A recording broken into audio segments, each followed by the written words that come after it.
Yeah. Like alluding to what you said, Scott, right? It will have everything completely set up for the next season. Yeah.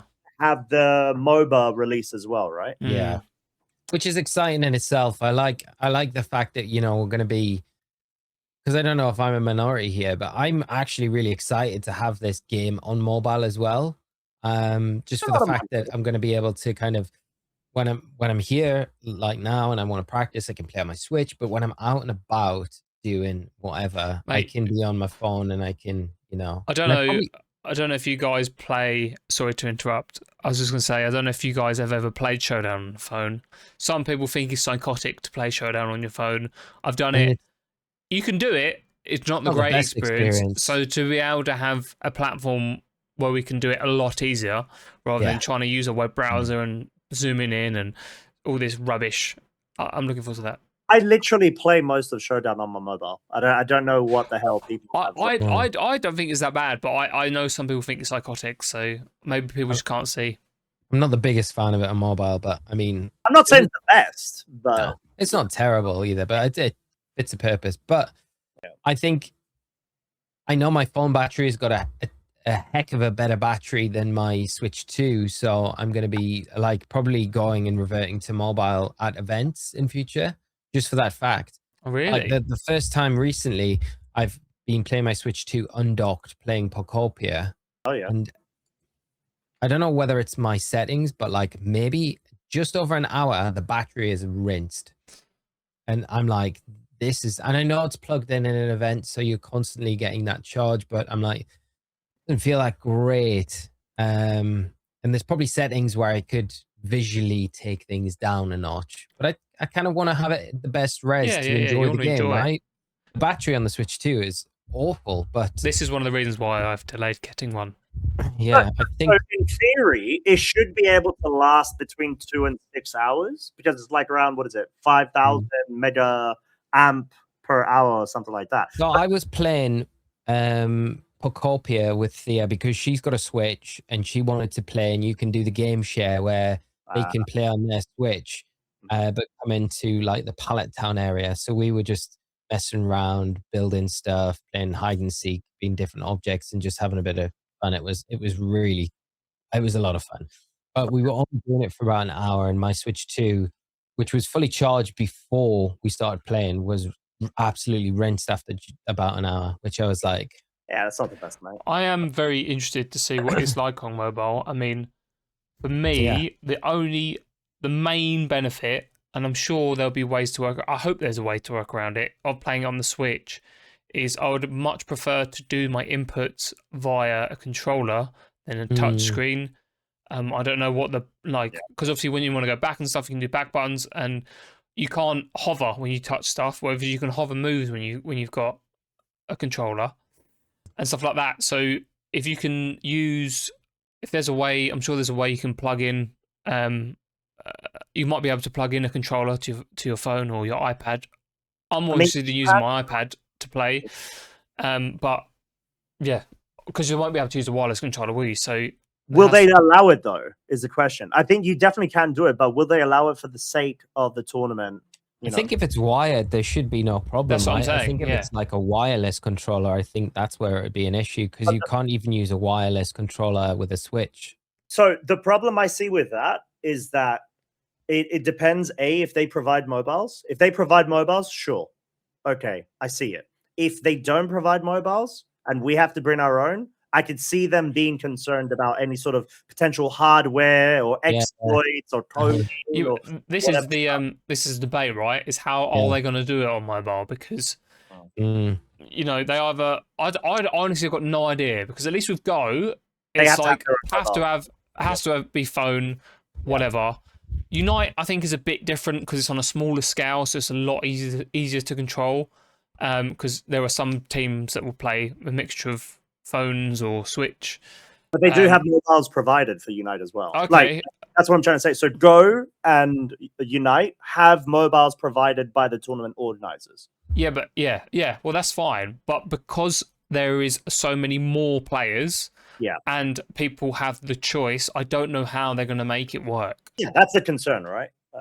Yeah, because theoretically you're going to need like 1,000 mobiles. At minimum. Do you probably. think it would be unfair for them to lock That's it like- to console only for competitive events?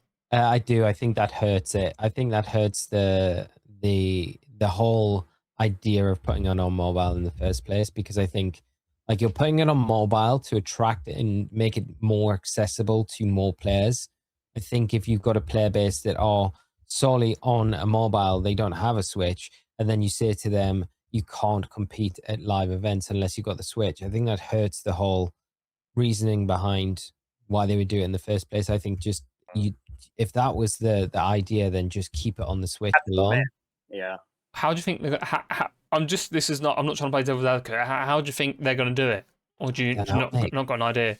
I don't 'Cause know. I've got no It's- idea how they could do It's a it. huge question for the tournament organizers, because there's a lot, like you say, there's a lot of things that can kind of go wrong, and they're going to have to be really strict on like a lot of stuff, because you don't want someone like you look at the worst case scenario is someone comes in, plays the tournament on their mobile, and it's like modded, jailbroken or something, and they win the tournament and get found out afterwards that they got a jailbroken phone, and regardless if they have used any dodgy tactics, if that phone alone is known to be jailbroken, people are going to be suspicious and questions are going to be asked, and that person then then it throws the whole thing into like out of context. They can't risk it, mate. They cannot risk that. No, they can't. I think for the integrity of the tournament, with the prices people are paying to enter and what's on the line for prizing, it would ruin the integrity of the tournament. So they've got to be. I think they have to be extra cautious with it. But The only thing I hopefully could they've think got a plan. of, but again, it'd be such a pain in the arse the setup process. I'm sure they could make it. Maybe at future events, this is probably rubbish, but what if when you sign up to the event, you choose whether you want to play on phone or mobile? They lend you a phone. You have to give them some kind of ID in exchange for it. So if you nick the phone, they will charge it to your account or whatever. And then that way, you either choose whether you want to play Switch, you either choose whether you want to play on the phone. If they're giving you a phone that they've locked down, only thing on that phone would be Champions, all you want to do is log in. It is so much work, but I just can't think of how they're going to do it. Well, they still need to have set amount, like a bare minimum of devices available for even that to be the case, right? For that service. So like they still need Then to. how do they know then? That's what I mean. Like, is there a way, Costa, do you think, with the app itself to like have a tournament mode where it just like locks out any outside input from anything else on the phone? So like for the Switch as well, when you play a live tournament, it locks you into tournament mode, so you can't do anything else with the app other than that tournament until you're finished. I mean, they could, but then like I guess there are other concerns that are raised, sort of like with permissions from a user point of view, in terms of like the signing up of that app and what information that app, or like what control and permissions are accessed or something like that via the app. So I don't think that'll be an issue, because everyone just nowadays, the average person is just like, yeah, click, I accept everything, just take control of my life once I have the app. Yeah, sure. But on a realistic point of view, maybe you could try to do that, but then I don't think they would be able to get around sort of hijacking the entire mobile to avoid the situation on trying to like bypass certain infrastructural code of the device itself. Like then there's concerns with the update versions. You need to make sure that you're always like keeping in touch. Technically, maybe you could do some sort of like wireless airplane mode kind of stuff, and maybe try to find a way to have it purely through LAN signals, but then that causes issues with LAN signals. So I don't think there's a clear cut. I'm sure there is a way. I don't know. I don't know enough about tech. They have to give you their own devices, mate. Yeah, that is the easiest way. I was going to say, I don't know if they can lock it down if you're connected to their Wi-Fi or But then would someone go out of their way to jailbreak the game? Humans. I know.